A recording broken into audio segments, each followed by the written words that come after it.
অবাধ্য মানুষের অবাধ্যতা ও অপরাধ যেমন বিভিন্ন প্রকার, তেমনি জাহান্নামের স্তরও আছে ভিন্ন ভিন্ন। আযাবের কঠিনতাও ভিন্ন ভিন্নই হবে। যত নিম্ন স্তরের আগুন হবে তার উত্তাপ তত বেশি হবে। মুনাফিকরা যেহেতু ঘর শত্রু, তাদের দ্বারা ইসলামের ক্ষতি বেশি হয়, তাই তাদের ঠাঁই হবে জাহান্নামের সর্বনিম্ন স্তরে।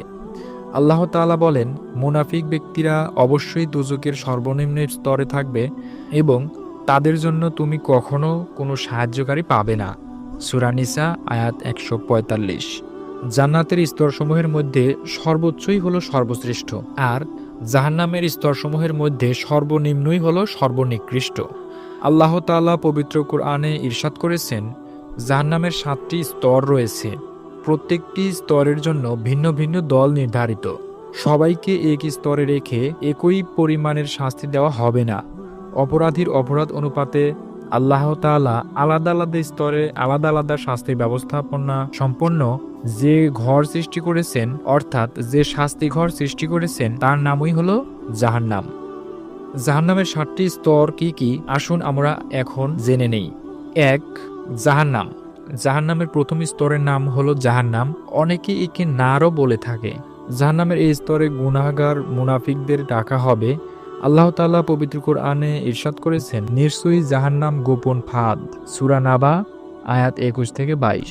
২. লাজা।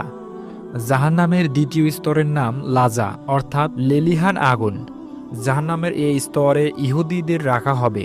আল্লাহ তাআলা পবিত্র কুরআনে ইরশাদ করেছেন, সেটা আগুন, যারা কুফরি করে আল্লাহ তাদের এর ওয়াদা করেছেন। সূরা হজ আয়াত ৭২। ৩. হুতামা। জাহান্নামের তৃতীয় স্তরের নাম হলো হুতামা, অর্থাৎ প্রজ্বলিত আগুন। জাহান্নামের এই স্তরে খ্রিস্টানদের রাখা হবে। আল্লাহ তাআলা পবিত্র কুরআনে ইরশাদ করেছেন, কখনোই নয়, অবশ্যই সে নিক্ষিপ্ত হবে হুতামায়। সূরা হুমাজা আয়াত ৪। ৪ নম্বরে সাইর। জাহান্নামের চতুর্থ স্তরের নাম হলো সাইর, অর্থ জ্বলন্ত আগুন। জাহান্নামের এই স্তরে ভূত প্রেত ও চন্দ্র তারকা পূজারীদেরকে রাখা হবে। আল্লাহ তাআলা পবিত্র কুরআনে ইরশাদ করেছেন, একদল থাকবে জান্নাতে, আরেক দল থাকবে সাইর বা জ্বলন্ত আগুনে। সূরা আশ-শূরা আয়াত ৭। ৫. সাকার। জাহান্নামের পঞ্চম স্তরের নাম সাকার, অর্থাৎ ঝলসে দেওয়া আগুন। জাহান্নামের এই স্তরে অগ্নিপূজকদের রাখা হবে। আল্লাহ তাআলা পবিত্র কুরআনে ইরশাদ করেছেন, কিসে তোমাদের জানাবে সাকার বা ঝলসে দেওয়া আগুন কি? এটা এমন আগুন যা অবশিষ্ট রাখবে না, আবার ছেড়েও দেবে না। সূরা মুদ্দাসসির আয়াত ২৭-২৮। ৬. জাহিম। জাহান্নামের ষষ্ঠ স্তরের নাম জাহিম, অর্থ কঠিন অগ্নিদাহ।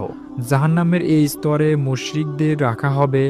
আল্লাহ তাআলা পবিত্র কুরআনে ইরশাদ করেছেন, আর জাহিম বা জাহান্নামকে প্রকাশ করা হবে তার জন্য যে দেখতে পায়। সূরা নাজিয়াত আয়াত ৩৬। এবং সর্বশেষ স্তরটি যে রয়েছে সেটা হলো হাবিয়া, অর্থ গভীর বা পাতাল। এটা সর্বনিম্ন ও সবচেয়ে নিকৃষ্ট জাহান্নাম। জাহান্নামের এই স্তরে মুনাফিকদের রাখা হবে।